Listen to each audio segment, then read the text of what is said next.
এই জগন্নাথ, বলভদ্র আর সুভদ্রা দেবীর বিগ্রহ কে তৈরি করিয়েছিলেন, বা পুরীতে তারা কিভাবে আসলেন? মালব দেশের রাজা ছিলেন ইন্দ্রদ্যুম্ন। সেই রাজা ইন্দ্রদ্যুম্ন এই 3 বিগ্রহকে তৈরি করিয়েছিলেন। আর এই 3 বিগ্রহের সংরচনা দ্বাপর যুগেই হয়ে গেছিল। কিভাবে? একবার নন্দ যশোদা দ্বারকায় এসেছেন। দ্বারকায় যখন এসেছেন মহারাজ, সমস্ত সব দ্বারকার মহিষীগণ, দেবকী ইত্যাদি সবার মনে ইচ্ছা হলো আমরা একটু কৃষ্ণের বাল্যলীলাগুলো শুনব। তা সবাই যশোদাকে ঘিরে বসে গেছে।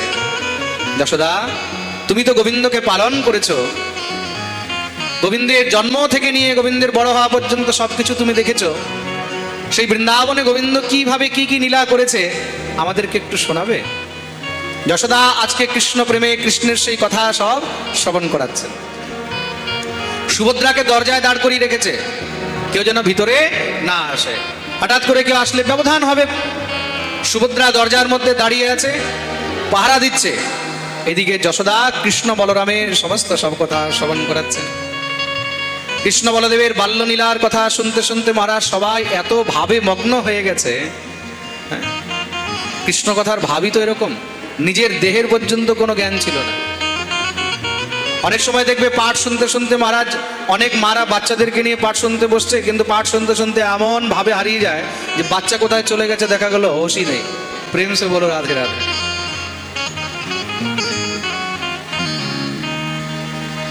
সবাই এমন দিব্য ভাবে আনন্দিত হয়ে সেই গোবিন্দের কথা শুনছে। শুনতে শুনতে সুভদ্রাও একদম ভাবে এসে গেছে।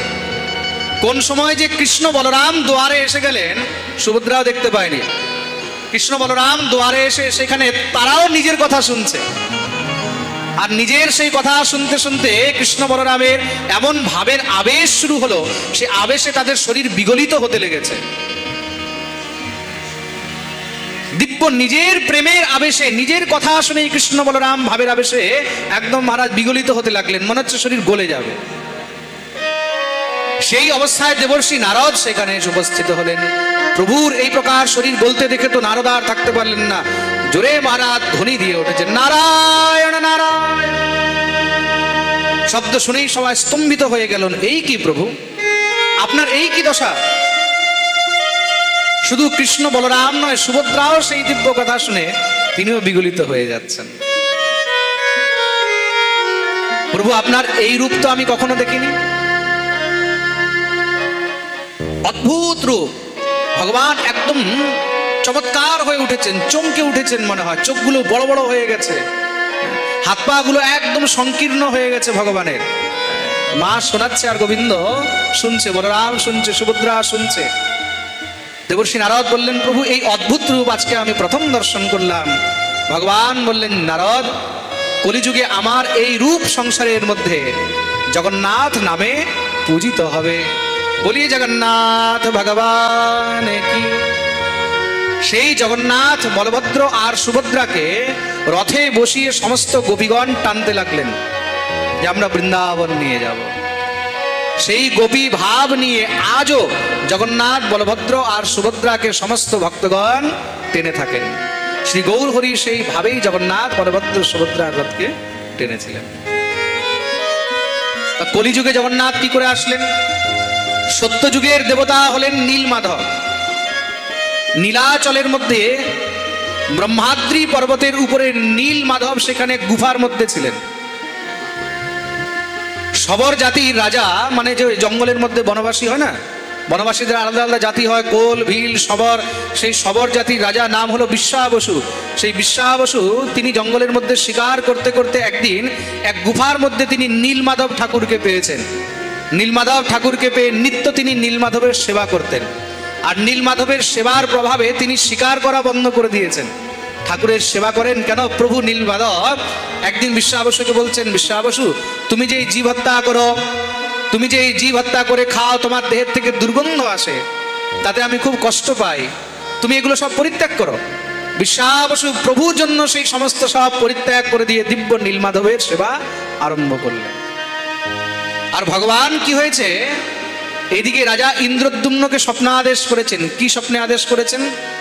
রাজন, আমি তোমার এই নীলাচলের মধ্যে নীলমাধব হয়ে এখানে গুফার মধ্যে পড়ে আছি, তুমি আমাকে এখান থেকে নিয়ে যাও আর তুমি আমার সেবা করো।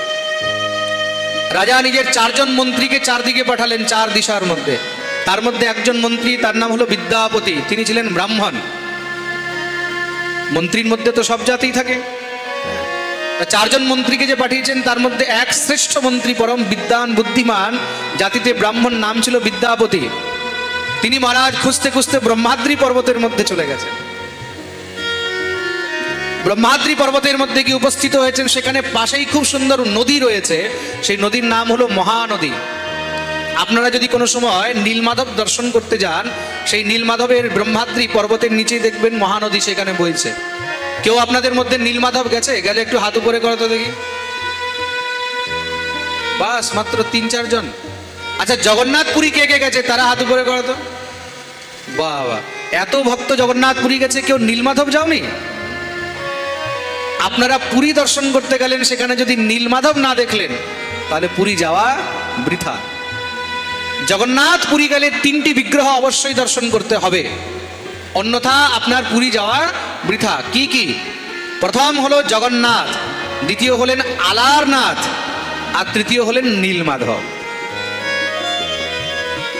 জগন্নাথ থেকে 10-15-20 কিলোমিটার দূরে হলো আলারনাথ, আর জগন্নাথ থেকে প্রায় 100-125 কিলোমিটার দূরে হলো নীলমাধব। এবার যখন আপনারা পুরী যাবেন, নীলমাধব দর্শন অবশ্যই করবেন। সেই নীলমাধব সত্যযুগের দেবতা, সত্যযুগ থেকে নীলমাধব কিন্তু সেখানে বসে রয়েছে। সেবার অভাবে তিনি রাজাকে স্বপ্নাদেশ করেছিলেন, কিন্তু বিশ্বাবসু নীলমাধবের সেবা আরম্ভ করে দিয়েছেন। করতে করতে নীলমাধব বিশ্বাবসুর সেবাতে এত তুষ্ট সন্তুষ্ট হয়ে গেছে যে তিনি বিশ্বাবসুর সঙ্গে আনন্দে মেতে রয়েছেন। এইদিকে রাজাকে যে স্বপ্নাদেশ করেছিলেন তার জন্য রাজা খুঁজতে পাঠিয়েছে। তা সেই বিদ্যাপতি ব্রাহ্মণ খুঁজতে খুঁজতে ব্রহ্মাদ্রি পর্বতের তটে মহানদীর ওখানে গিয়ে সেখানে কি দেখছেন? সেখানে মহারাজ সেই শবরদের ছেলে মেয়েদের মধ্যে খেলা হচ্ছে। তার মধ্যে সেই শবরদের রাজা বিশ্বাবসুর কন্যা, তার নাম হলো ললিতা। সেই ললিতা সেখানে খেলছে, খেলতে খেলতে ওই চোখ বন্ধ করে খোঁজাখুঁজি খেলে না, কি বলে ওটাকে? লুকোচুরি। একজন চোখ বেঁধে দেওয়া হয়, বাকি সব চারদিকে থাকে, খুঁজতে হবে। তা ওই সেইখানেই বিদ্যাপতি কি উপস্থিত হয়েছেন, আর সঙ্গে সঙ্গে মহারাজ ললিতাকে বিদ্যাপতিকে স্পর্শ করেছে। স্পর্শ করতেই মহারাজ কিছু পরপুরুষ বিচার করলেন, বিচার করে ভয়ে যখনই পিছনের দিকে সরেছে, মহানদীতে একদম পড়ার অবস্থা হয়ে গেল। মনে হলো বোধহয় এখনই মহানদীতে পড়ে যাবে। সঙ্গে সঙ্গে বিদ্যাপতি তাকে ভালো করে জড়িয়ে ধরলেন। জড়িয়ে ধরতেই সেই বিশ্বাবসুর যত সৈনিক ছিল, সৈন্য ছিল, তারা সব দৌড়ে এসে বিদ্যাপতিকে ধরে বন্দি বানিয়ে নিলেন। বন্দি বানিয়ে বিশ্বাবসুর সামনে নিয়ে গিয়ে উপস্থিত হয়েছেন। বিশ্বাবসু তাকে বললেন, তোমাকে তো মৃত্যুদণ্ড দেওয়া হবে। বিদ্যাপতি তো শুনেই একদম মহারাজ ভয় পেয়ে গেছেন। মহারাজ, আমি কি দোষ করলাম আমাকে আপনি মৃত্যুদণ্ড দেবেন? আমাদের রাজ্যের মধ্যে এসে এখানে তুমি কিছু নিশ্চয়ই চুরি করতে এসেছো, বা তুমি কোনো গুপ্তচর হয়ে এসেছো, আর তুমি এসে আমার কন্যাকে স্পর্শ করেছো, তোমাকে মৃত্যুদণ্ড দেওয়া হবে। বিদ্যাপতি বলল, না না, আমি এরকম ভুলে স্পর্শ করিনি, আমি জেনে বুঝে স্পর্শ করিনি, সেটা ভুলে স্পর্শ হয়ে গেছে। সে আমাকে ধরে যখনই পিছনের দিকে সরেছে, মহানদীতে পড়ে যাচ্ছিল, আমি তাকে ধরলাম, তাকে বাঁচালাম। রাজা বিশ্বাবসু বললেন, তোমাকে শুধু একটি শর্তেই ছাড়া যাবে, কি? তোমাকে আমার কন্যার সঙ্গে বিবাহ করতে হবে। কেন?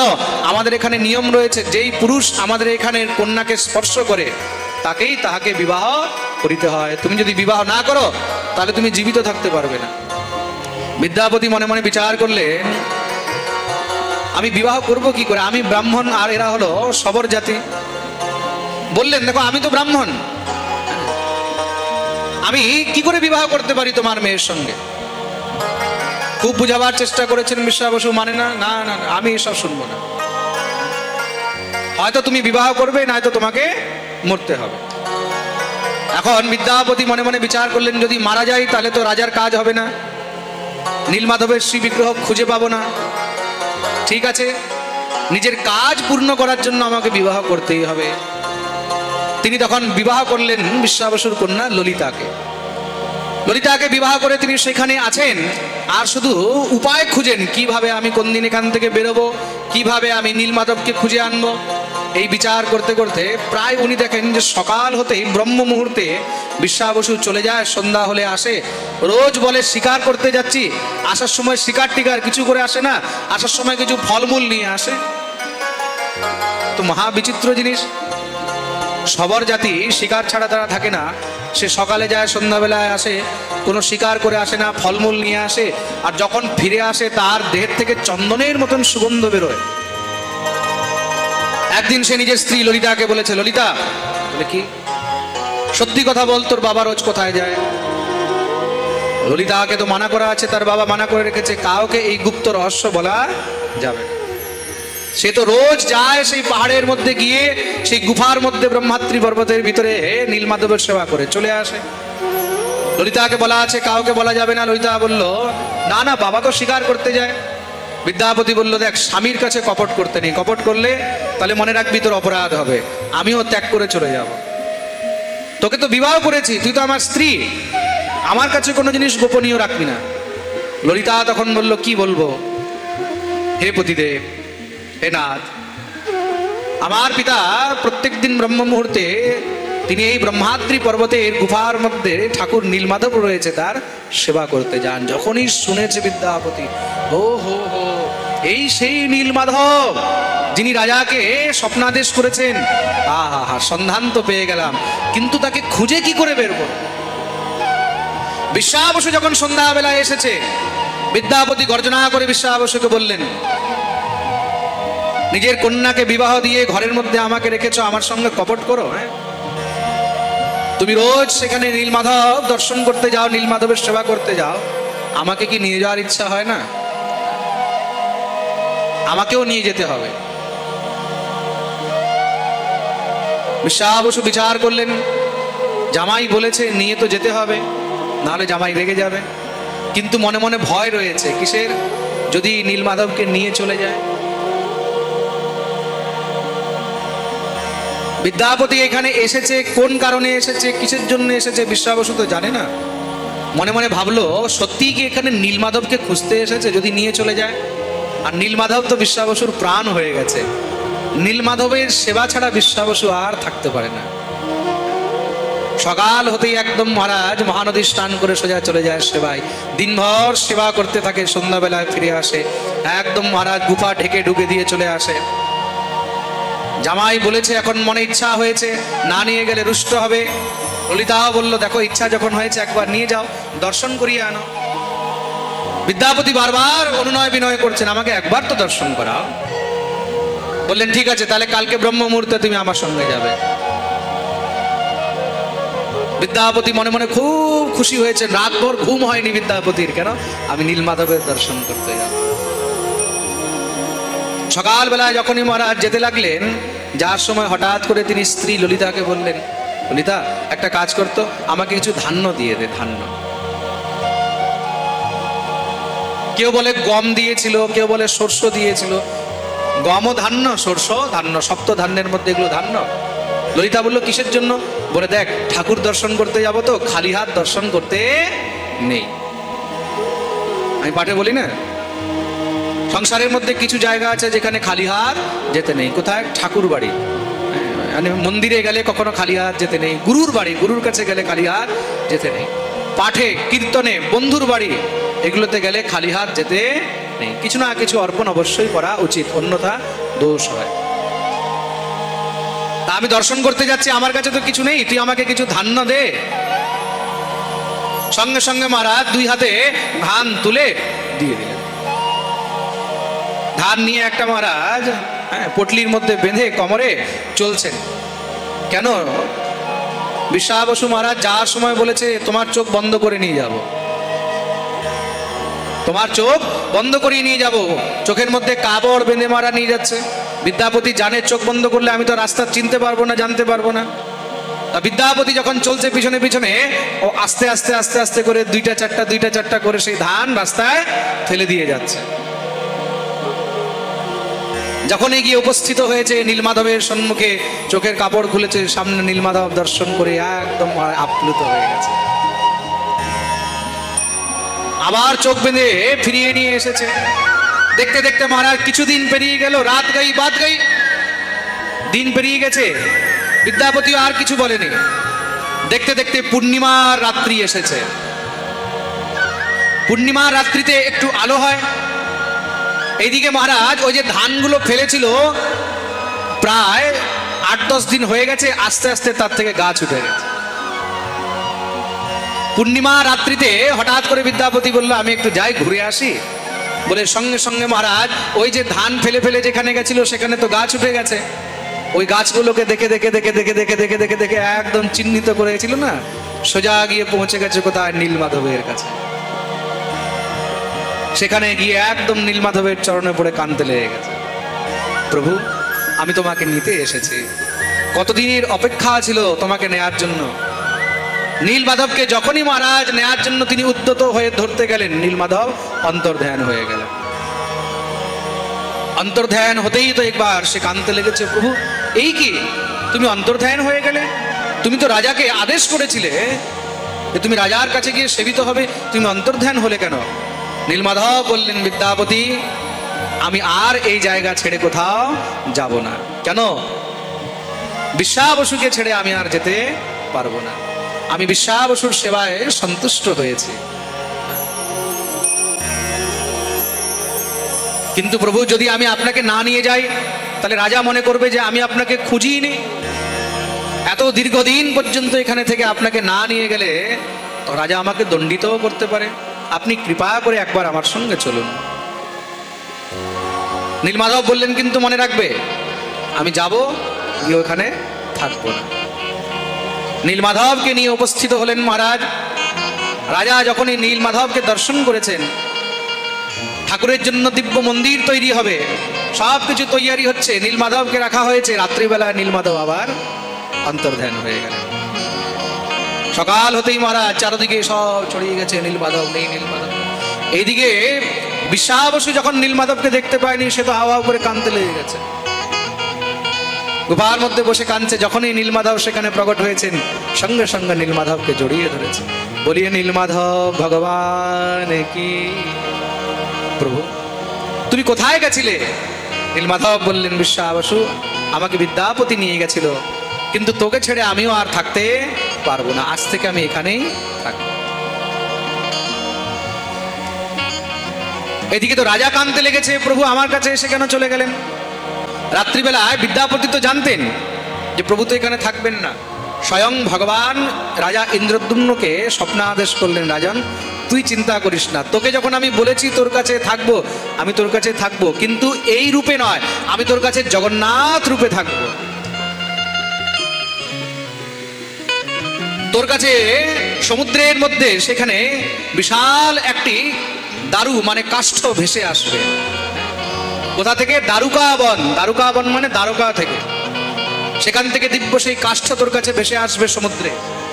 সেই কাষ্ঠ থেকে তুই আমার 3টি বিগ্রহ নির্মাণ করবি। কি কি? জগন্নাথ, বলভদ্র আর সুভদ্রা। দেখতেই দেখতে মহারাজ সেই কাষ্ঠ এসে সমুদ্রের ধারে উপস্থিত হয়েছে। আর যেই জায়গায় সেই কাষ্ঠ এসে উপস্থিত হয়েছিল সেই জায়গার নাম হলো চক্রতীর্থ। জগন্নাথ পুরীর মধ্যে এখনো সেই চক্রতীর্থ জায়গাটা রয়েছে। সেই দারু নিয়ে এসে উপস্থিত হলেন। দারু মানে কাষ্ঠ, কাঠ। এখন বিগ্রহ কিভাবে নির্মাণ হবে? সব কারিগরকে ডাকা হয়েছে, তোমরা জগন্নাথ বিগ্রহ তৈরি করবে। কেউ জানেই না যে জগন্নাথ কেমন, জগন্নাথের বিগ্রহ কেমন হবে। জগন্নাথকে তো কেউ দেখেনি। রাজা তো চিন্তা বেড়ে গেল, তাহলে বিগ্রহ কে তৈরি করবে?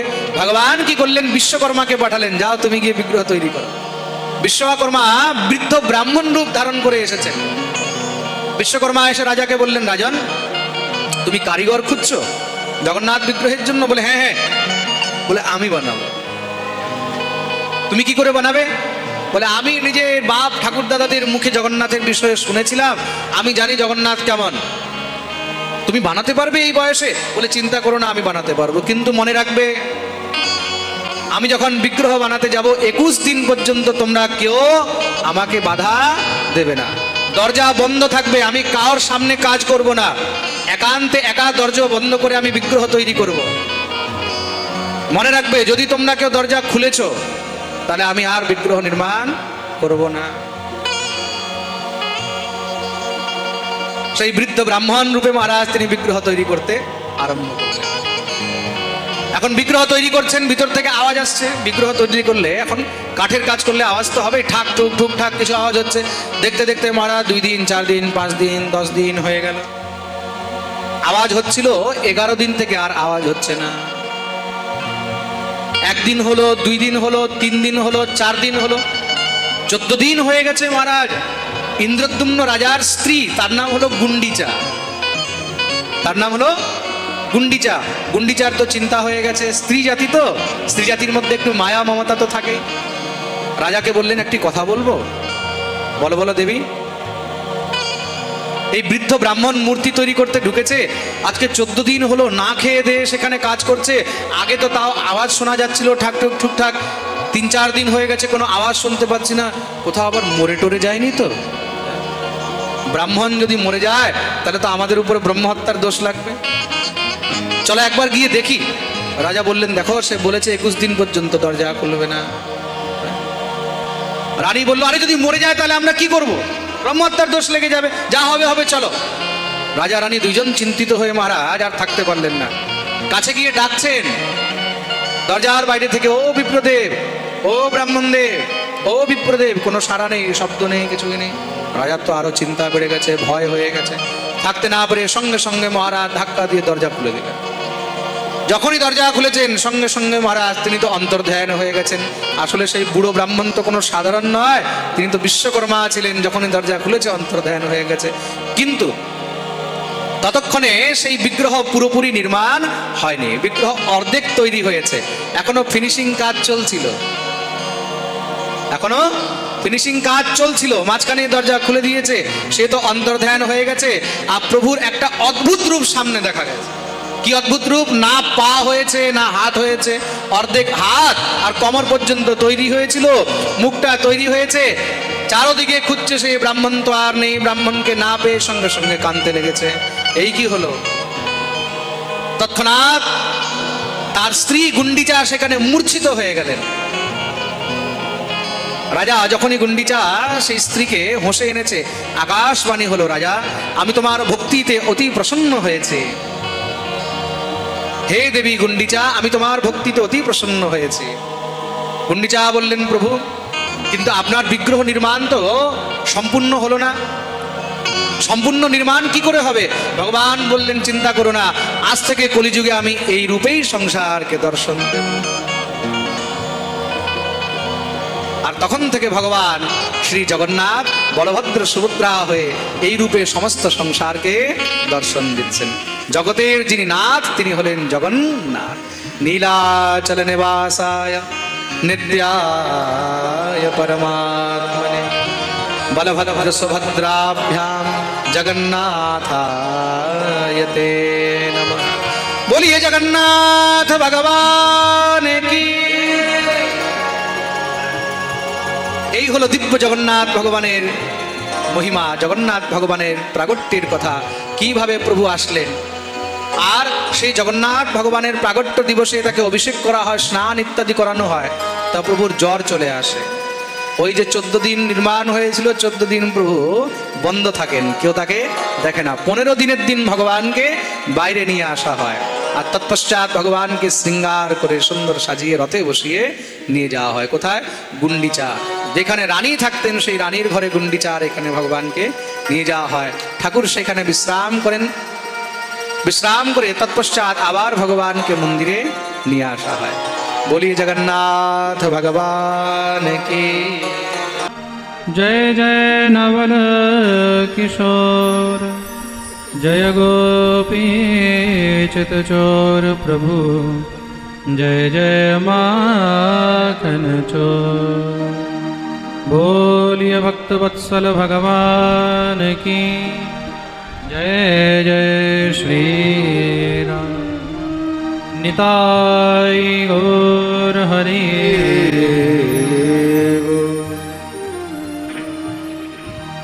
जय राधे जय राधे राधे जय राधे जय श्री राधे। जय राधे जय राधे राधे राधे जय राधे जय श्री राधे। जय कृष्णा कृष्णा जय कृष्णा जय श्री कृष्णा। जय कृष्णा कृष्णा जय कृष्णा जय श्री कृष्णा। श्यामा गौरी नित्य किशोरी प्रीतम जोरी श्री राधे।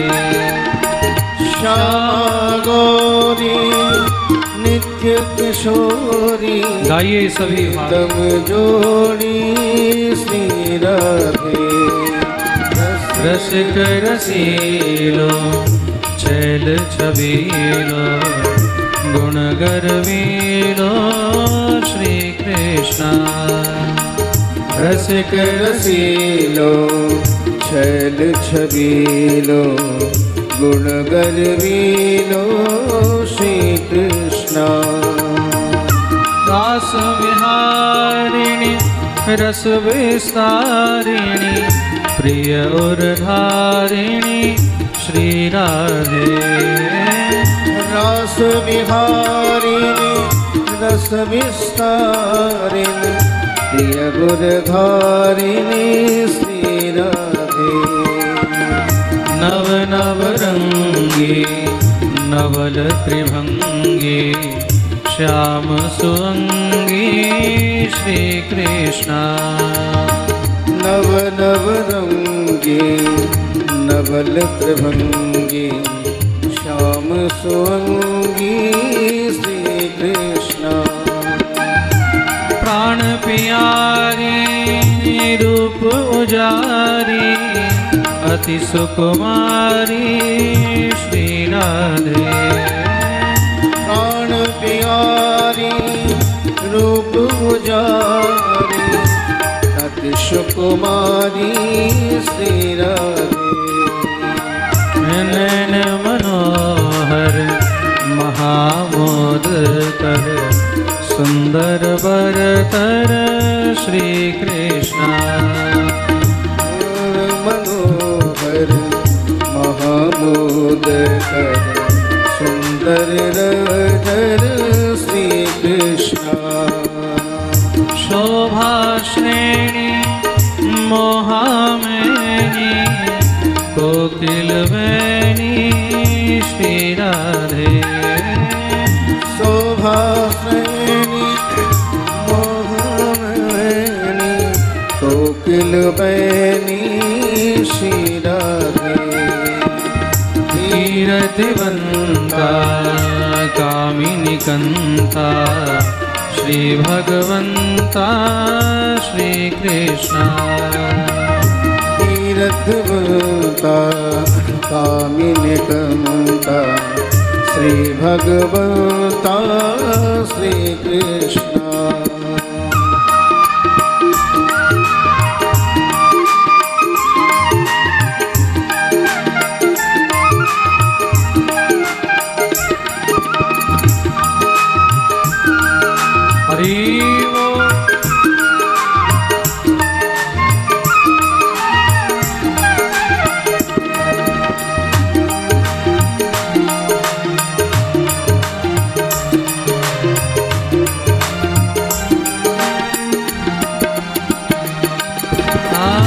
चंदावदनी कुंदारदनी शोभासदनी श्री राधे।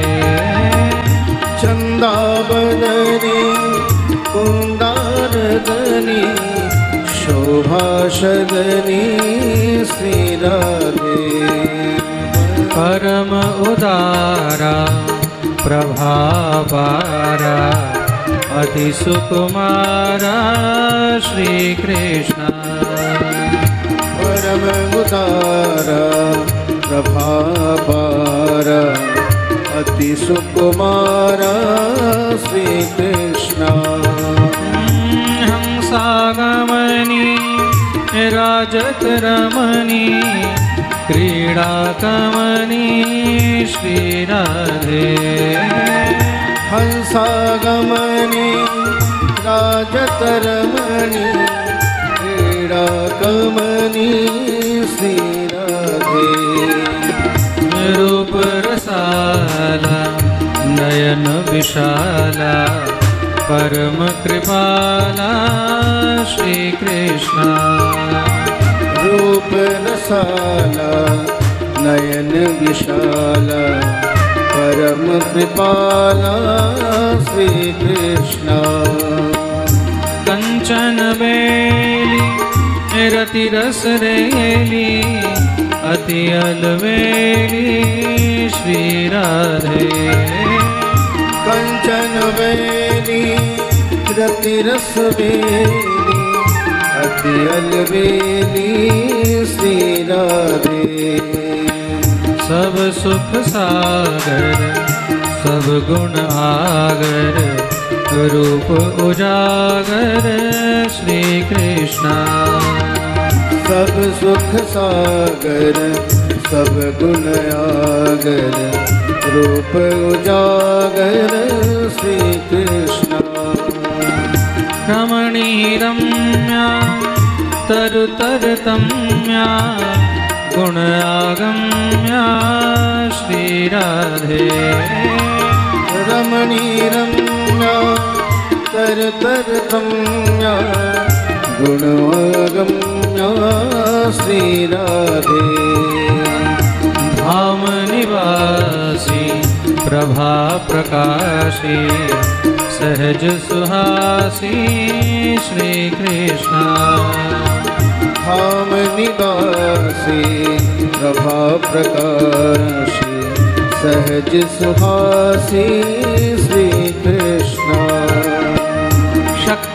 शक्त्याह्लादिनी अति प्रियवादिनी और उन्मादिनी श्री राधे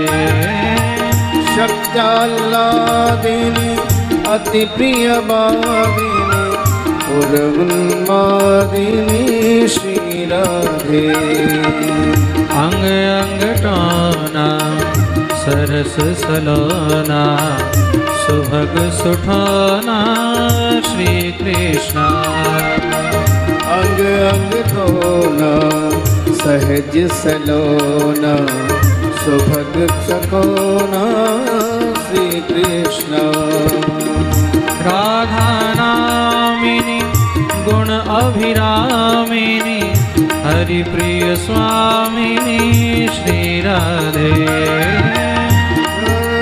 नामिनी गुण अभिरामिनी हरि प्रिय स्वामिनी श्री राधे हरे हरे हरे हरे हरे हरे हरे हरे हरे श्री कृष्ण हरे हरे हरे हरे हरे हरे हरे हरे हरे श्री कृष्ण जय राधे राधे राधे जय राधे जय श्री राधे जय राधे जय राधे राधे जय राधे जय श्री राधे जय कृष्ण कृष्ण जय कृष्ण जय श्री कृष्ण जय कृष्ण कृष्ण जय कृष्ण हरि बोल कृष्ण जय राधे राधे जय राधे जय श्री राधे जय राधे जय श्री राधे जय कृष्ण कृष्ण जय कृष्ण जय श्री कृष्ण जय कृष्ण जय कृष्ण कृष्ण जय कृष्ण जय श्री कृष्ण जय कृष्ण जय श्री कृष्ण जय कृष्ण जय श्री कृष्ण जय कृष्ण जय श्री कृष्ण